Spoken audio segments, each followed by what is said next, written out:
जमघट powered by candid dusting powder and Mangaldeep. प्रार्थना की महक, प्रार्थना के बाद भी। Candid dusting powder redness, irritation, sweat rash और फंगल इन्फेक्शन जैसे 4 स्किन प्रॉब्लम्स का एक एक्सपर्ट सॉल्यूशन। अब रहो अनस्टॉपेबल कैंडेड डस्टिंग पाउडर के साथ। मैंने 11:30 बजे फ़ोन किया, बोले उद्धव जी बिजी है। ये रिजल्ट आने के अगले दिन? हाँ, 2-3 दिन बाद की बात होगी। फिर फ़ोन किया, कहा उद्धव जी बिजी है।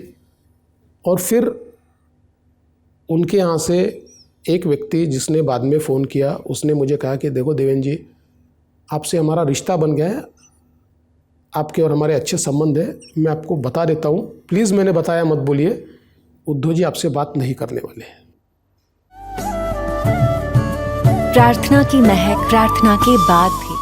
शरद पवार की प्रधानमंत्री नरेंद्र मोदी से मुलाकात हुई। आपको दिल्ली से क्या ब्रीफ आया इस मीटिंग के बारे में, या आपके अच्छे दोस्त अजित पवार ने आपको 20 नवंबर की शाम को क्या बताया? देखिए, इसके लिए थोड़ा पीछे जाना पड़ेगा जी। हम लोग चुनकर आए, चुनकर आने के बाद उद्धव जी ने मुख्यमंत्री बनने के लिए हमारे से बातचीत बंद कर दी और कांग्रेस और एनसीपी से बातचीत शुरू की। व्हेन यू से बातचीत बंद कर दी, तब जब चुनाव के नतीजे आए उसके बाद क्या देवेंद्र फडणवीस और उद्धव ठाकरे की कर्टसी कॉल भी नहीं हुई एक दूसरे को बधाई देते हुए? देखिए, जैसे नतीजे आना शुरू हुए 24 अक्टूबर, तो मैंने 4 बजे उनको फ़ोन किया, मैंने उनको बधाई दी। मैंने कहा उद्धव जी, हम लोग साझा प्रेस कॉन्फ्रेंस करेंगे या अलग अलग करेंगे? तो उन्होंने कहा नहीं, मैं तो अभी प्रेस कॉन्फ्रेंस कर रहा हूँ और आप अपनी उसके बाद करिए। तो मैं सीधा कार्यालय पहुँचा और मैंने उनकी प्रेस कॉन्फ्रेंस देखी, तो मैं बड़ा अचंभित हो गया। उन्होंने प्रेस कॉन्फ्रेंस में ये कहा कि भाई हमारी 65 सीटें आई है और हमको तो मुख्यमंत्री पद चाहिए जी, और अगर वो नहीं मिलता है तो हमारे सारे रास्ते खुले हैं।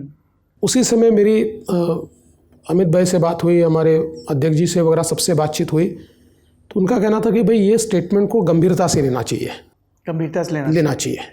मुझे लग रहा था कि इसमें उतनी गंभीरता नहीं है, भाई ये तो अपने साथ है, ठीक है, थोड़े निगोसिएशन वगैरह होगा जो करना है।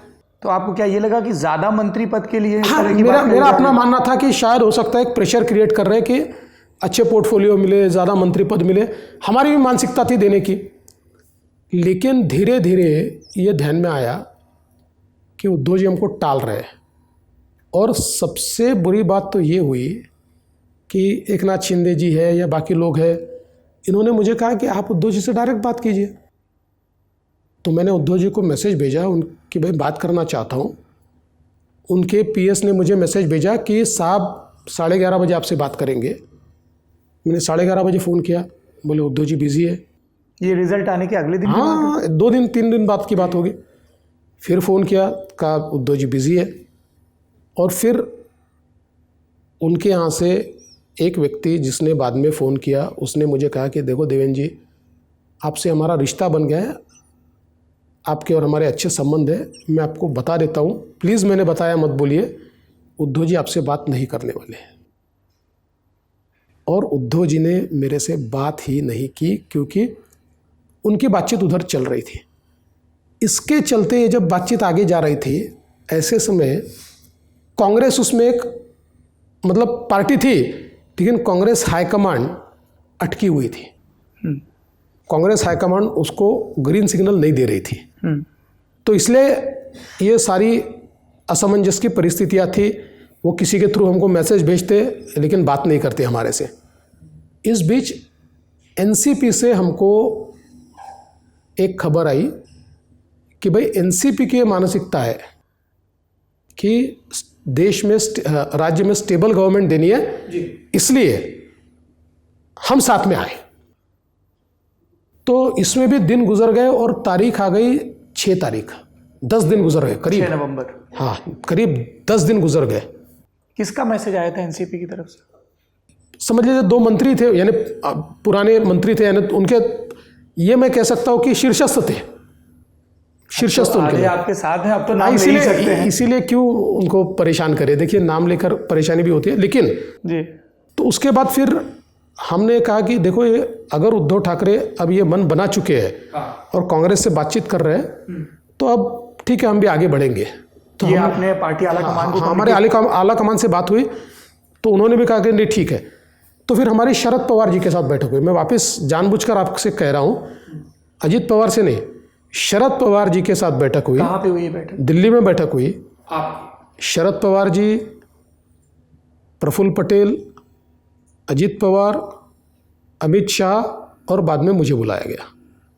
ऐसी बैठक हुई। इस बैठक में यह तय हुआ कि बीजेपी और एनसीपी मिलकर सरकार बनाएंगे और मेरे पर और अजित दादा पर ये जिम्मेदारी डाली गई, हम बैठ के निगोशिएट करें और निगोशिएट करके सारी चीज़ें फाइनल करें। कौन सा मंत्रालय किसके पास रहेगा? पालक मंत्री कौन होगा? अभी मैं आपको तारीख बताता हूँ।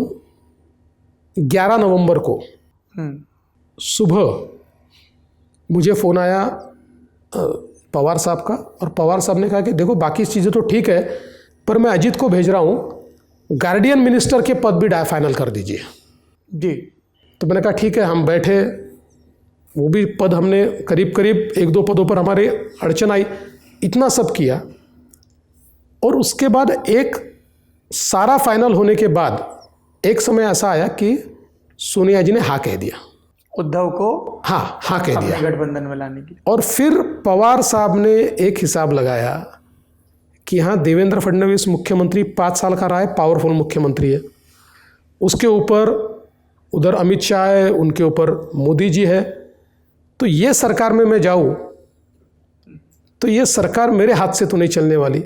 इस सरकार का फॉर्मूला क्या था? Devendra Fadnavis CM, Ajit Pawar deputy CM. DCM. और अगर मैं उद्धव ठाकरे के साथ सरकार बनाऊं तो मैं चला पाऊंगा। सारी चीज़ें होने के बाद एन वक्त पर वो पीछे हट गए। यानी मैं आपको एक और बहुत अंदर की बात बताता हूँ जी। उनका कहना था कि हमने कहा कि देखो 9-10 तारीख हो रही है तो सरकार का समय समाप्त हो रहा है, बोले राष्ट्रपति शासन लगा दो।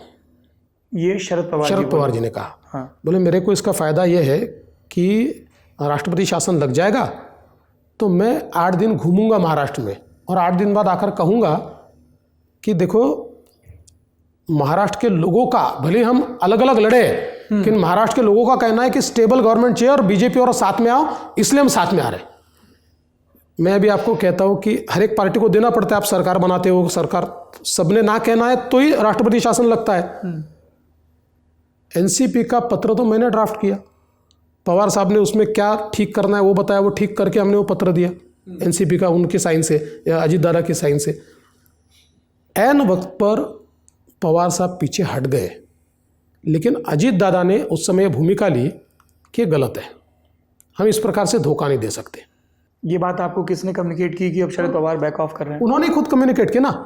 अच्छा। आप जिस मीटिंग की बात कर रहे हैं जी, उस मीटिंग में वो जाकर मिले प्रधानमंत्री जी को, और प्रधानमंत्री जी को उन्होंने कहा कि देखिए मैंने अमित भाई से सारी बात की थी, हमारा सारा तय भी हुआ था और हम करना भी चाहते थे, लेकिन मेरी पार्टी से अंतर्गत विरोध हो रहा है, मेरी पार्टी के लोग नहीं चाहते, इसलिए मैं ऐसा मानता हूँ कि अभी कुछ समय के लिए मैं इनके साथ सरकार तैयार करता हूँ, इवेंचुअली हमको आपके साथ आना है।